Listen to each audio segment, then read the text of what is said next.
महाराष्ट्र की राजनीति आने वाले समय में किस करवट बैठेगी, कोई भी नहीं जानता। एनसीपी में हुई बगावत के बाद से ही देश की नजर महाराष्ट्र पर जा टिक गई है। सभी राजनीतिक विश्लेषकों की नजर जाकर शरद पवार के आगे की रणनीति पर टिकी हुई है। विपक्षी दल 2024 को लेकर एकजुट हो गए हैं, लेकिन महाराष्ट्र में अजीत पवार ने विपक्ष को झटका देकर एनडीए में शामिल कर लिया है और अब सीनियर पवार की पार्टी भी उनके हाथ से निकलती दिख रही है। लेकिन अब ऐसा लग रहा है कि सरकार में शामिल होते ही छोटे पवार ने बड़े पवार पर हमला करना शुरू कर दिया।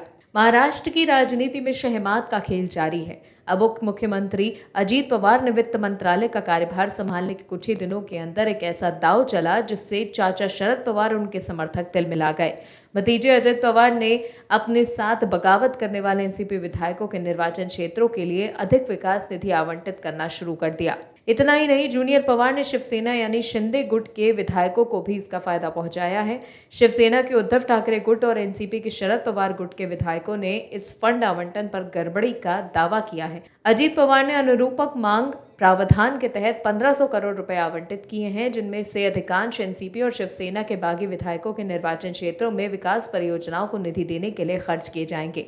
एनसीपी के बागी विधायकों और शिंदे गुट और भाजपा के विधायकों को 25 करोड़ रुपए और उससे ज्यादा की परियोजनाएं आवंटित की जा रही हैं।